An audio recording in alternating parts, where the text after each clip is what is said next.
what is your initial reaction to the department's announcement? And I'll go with Zach on that one first. Not surprised, honestly, and anyone who's really been keeping their ear to the ground and meeting with other contractors and also just other CMMC ecosystem members, the DOW put a pretty tight timeline on this without the true backing of the infrastructure being built out. And Melody's experience can speak to how busy C3PAOs have been, how companies are trying to figure out where to go, how to pay, what to actually do. So I'm not surprised. What I am surprised about is how early they announced it. If I'm being honest with you, I was more expecting something to come out September, maybe October, and then be like, oh, hey, we're going to pause it. So I'm kind of happy they came out early and said it. This gives us even more time. This gives organizations seeking authorization more time. So or certification, excuse me. So I'm excited on that part. And I'll pass it over to Melody. Yeah, so similar to Zach, I wasn't surprised based on some of the discussions I was seeing in the back end, and also had my experience as an assessor watching the buildup of tension as we were getting more and more business, and in May, booking all the way out till the end of November, and everybody's trying to get this done before phase 2 even kicks in, and just seeing the bottlenecks that were starting to build. Mostly, this impacts C3PAOs, and it's just trying to get authorized CCAs and lead CCAs meeting all the requirements to perform an assessment. That some of that seems to have been backing up, and I got to experience some of that firsthand. So, yeah. Yeah, and as our timeline here illustrates here, there's a lot of things going on here. I want to dig a little deeper. So we know that the DOW put this out. What do you really think they're hoping to accomplish during this review? I'll go with you, Melody. Okay, well, this is speculation, but I'm hoping that maybe they try to develop a little bit more breakout of the phase 2. Instead of trying to get it all done in a year, try to break it out a little bit more, because again, what we're seeing and maybe what they are hearing, at least what we're seeing on our side as we're helping these OSCs, is a struggle on resources, time, and budget to be able to meet these deadlines within this time. I mean, self-attestation's been around, but the whole getting a third-party verification is, like I said, to me, that's where the bottleneck's coming, and also, again, the level 2 requirements and security that's going to be needed. And Zach, do you want to add a little bit to that? What do you think they're hoping?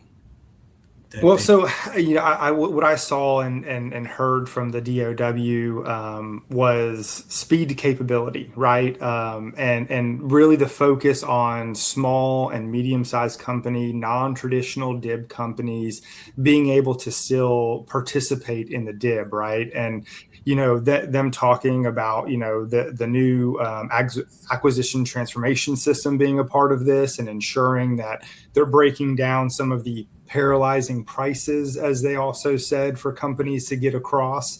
So they're focused on making sure that they can still bring in small and non-traditional companies into the DIB to fill capability gaps, not necessarily prime, but to be able to support the DIB and advance us forward. As you see all the things going on in the world right now, we have some really small startup and non-traditional companies that are doing phenomenal things, like when it comes to counter UAS and things like that. So I think this is their way of being able to take a step back, reassess themselves in their timeline.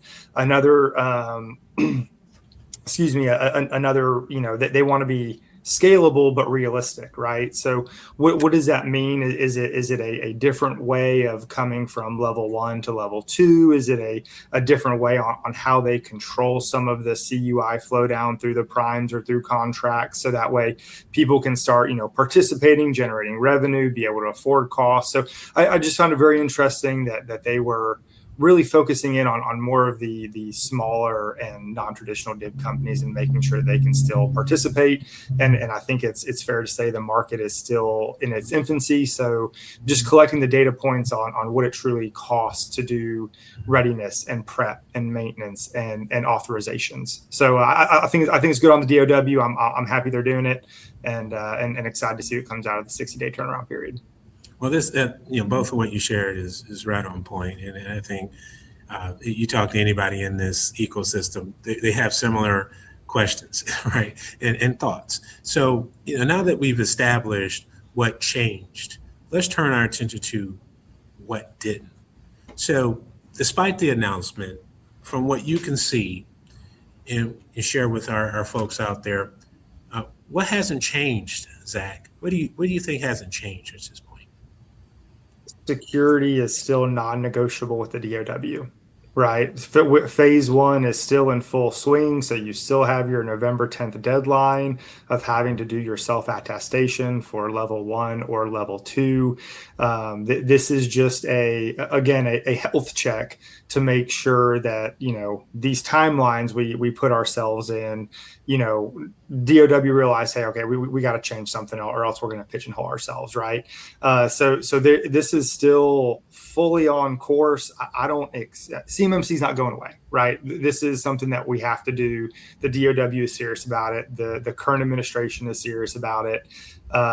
So you've started the process, continue with the process. It's going to make your company more safe and secure as you work through these, whether it's the 17 controls for level 1 or the full 110 controls for level 2. This is going to make your company more secure. It's going to help improve your processes and systems and how you operate as a company. So this is the core of CMMC, is changing how we operate in America for protecting our own data and also the government's data. Because again, I'm going to throw it in there. You lose data, you endanger warfighters, and that's something we're huge on. Anybody who supports the military, do your job, protect your stuff, and continue down this path. So that's where I'll leave and pass it over to Melody. Again, there's still contract requirements. They've been in place now for a while, right? The FAR. And the DFARS, especially the 252, trying to make sure that they do their readiness. Again, and as Zach said, a lot of what I would have spoken to in that you still have to continue, right? And like I said, the reason this CMMC program kind of came about was because the DoD had hardened their system. So then the attacks started happening more on the DIB. And again, it's even controlled unclassified information.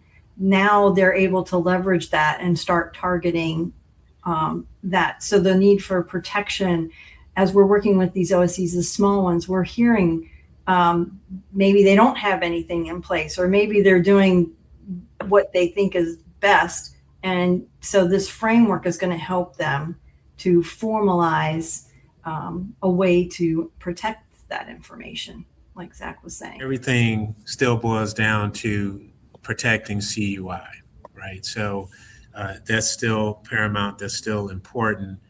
When we look at contractual obligations, right? So we know that the DOW understands that there are companies out there. There might be some thoughts about the SPRS score and how you do those things and how you track it.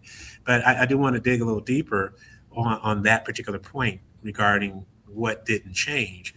And, from your perspective, this 60-day might mean something, this pause, right? So for those companies who might have been struggling with SPRS scores and, the DoD understands all this stuff. So Melody, from that point of view, from a contractual obligations perspective, what do you think hasn't changed? Well, I mean, we even hear it from our OSCs, right? They still have that requirement to do their self-assessment. That has been around. I mean, I first did my first CMMC program in 2017, where we filled out the attestation.